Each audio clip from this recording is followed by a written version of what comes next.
আসসালামু আলাইকুম। BSL agro YouTube চ্যানেলে আপনাদের স্বাগতম। আজ আমরা আসছি বানারপাড়া উপজেলার বলহার গ্রামে। এটি একটা চরাঞ্চলে আজ আমরা দেখতে আসছি যে কৃষকে কিভাবে মাঠ তৈরি করে, মাঠ প্রস্তুতি। এখানে সরিষার জন্য, বাদামের জন্য এবং আলুর জন্য, ভুট্টার জন্য মাঠ তৈরি করে। আমরা এটা আজকে ঘুরে দেখবো কৃষকের মাধ্যমে এবং তার কথা শুনবো যে কিভাবে মাঠ তৈরি করে। চলুন আমরা এখন দেখে আসি মাঠ তৈরির প্রস্তুতিটা।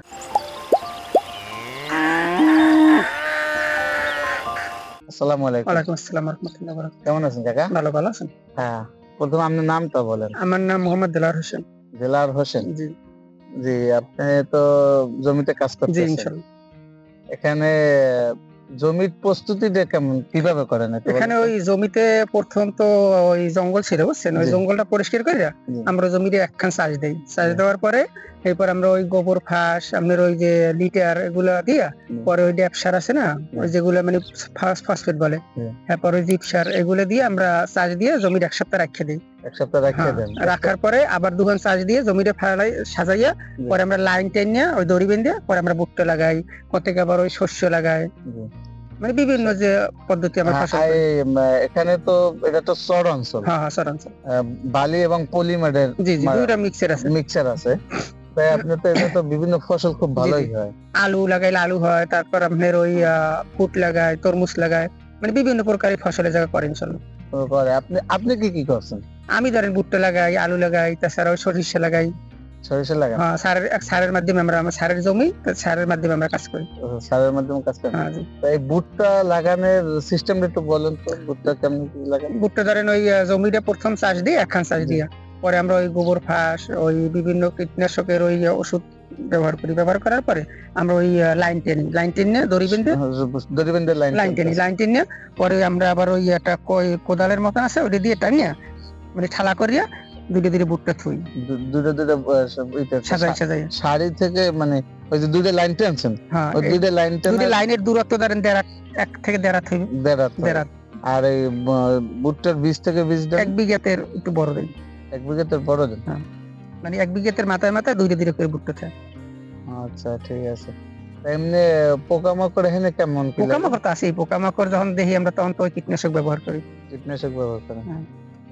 আপনারা ভুট্টা করেন অথবা এই যে আলু করেন বা সরিষা করেন, এখন সরিষা বলেন বা এই দিকে কেউ মৌমাছি চাষ করে? মৌমাছি তো দেখি মৌমাছি করে না, কারণ মৌমাছির মাধ্যমে পরাগায়ন হয়, বুঝছেন? তা আপনি যে পরিমাণ ফসল পাইতেন এমনি লাগানোর পরে, কিন্তু মৌমাছি চাষ করার পর এটা দ্বিগুণ ফসল পাওয়া যায়।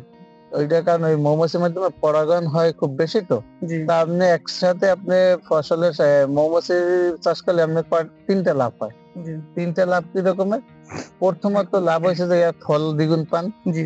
দ্বিতীয়ত এই হয়েছে যে আপনি খাঁটি মধু পান, নিজের চাহিদা, মধুর চাহিদা, মিষ্টির চাহিদা পূরণ করতে পারেন। তৃতীয় হয়েছে যে এটা যদি আপনি একটু বাণিজ্যিক ভাবে একটু বেশি করেন, তাহলে কলম আপনি এটা অর্থনৈতিক ভাবেও উন্নত হওয়া যায়। আপনাদের এদিকে কেউ লিটার যে দিলেন, এই লিটার গুলোকে কিনে আনছেন না? নিজস্ব ফার্মে কি আছে? ফার্মে গরু আছে, মুরগি আছে, ছাগল আছে। গরু কি জাতের গরু আছে? গরু সব দুধের জাতের গরু, বড় অস্ট্রেলিয়া দুধের জাতের এগুলো। আর মুরগি কি মাংসের জন্য? না, ডিমের জন্য লাল মুরগিটা করেন, মানে আমরা যেটা বলি যে লেয়ার, যেটা কক মুরগি। আর ছাগল পালে আমাদের দেশি দেখি ব্ল্যাক বেঙ্গলটা না, দেশি ছাগল না? তার খামারে কি পরিমাণে ছাগল আছে, মুরগি বা গরু আছে? 10 থেকে 15টা, আর ওই আপনার ছাগল আছে প্রায় 50-60টার মতো ছাগল আছে। আর ওই ছেড়ে মুরগি আছে, একটা ছেড়ে মুরগি আছে 4,000-5,000 করে, 4 থেকে 5,000 টাকা। ওগুলাই কি আপনি কাজ করেন? না, ওগুলাই করি আমরা, এই জায়গা করি। আমি সারে যে জায়গা বলাই সেই জায়গায় আমরা যাই। সারের অনেক জমি আছে তো, তাই জমি চাষ করে, তারপর ওইখানে আবার পেঁপে গাছ লাগায়, কলার বাগান আছে সারের, মানে সারে বিভিন্ন ধরনের ফসল, মানে ওই গাছটা সবই আছে সারে, মানে সব বাগান বাসে, মানে একদম সোজা কথা একটা পারফেক্ট, মানে কৃষকের কাজও করে, সব কাজই করে। মানে সে একদম কৃষক বলতে যায় যেটা লাগে, মানে পুকুরে মাছ আছে, হ্যাঁ বিশাল ধান খেতে ধান আছে, সবই আছে, ফল মানে বাগানে ফল আছে, মানে তার সব চাহিদা পূরণ সে নিজের বাগান থেকেই করে, থেকেই করে। তারপরে তো সে বিষ মুক্ত সবকিছু নিজের হাতে করে। ধরেন ও জায়গা হে সপ্তাহে 2 খান টলার দেয় ডিমের, প্রচুর পরিমাণ ডিম। তাহলে তো অনেক পরিমাণের ডিম। হ্যাঁ, ওই ডিমগুলোকে স্বরূপ করে প্রায় মানে মার্কেটে সেল দেয়। সবই তার কি বাসা থেকে নিয়ে যায় নাকি বাজারে দিয়ে? না, বাজার দিয়ে না, সে ওখান থেকে এটা টলার আনে। এতক্ষণ আমরা জমির প্রস্তুতি দেখছি, কি পরিমাণে আলু চাষ এবং ভুট্টা চাষের জন্য মাটি ঝুরঝুরা করা হয়েছে। হ্যাঁ, এই পরবর্তীতে আমরা দেখব ফসল চাষাবাদ, তারপরে দেখব আমরা উৎপাদন। আপনারা যদি আমাদের চ্যানেলে নতুন হয়ে থাকেন অবশ্যই আমার চ্যানেলটিকে সাবস্ক্রাইব করে রাখবেন, আর যদি ফেসবুক থেকে দেখে থাকেন তাহলে আমাদের পেজটিকে ফলো দিয়ে রাখুন।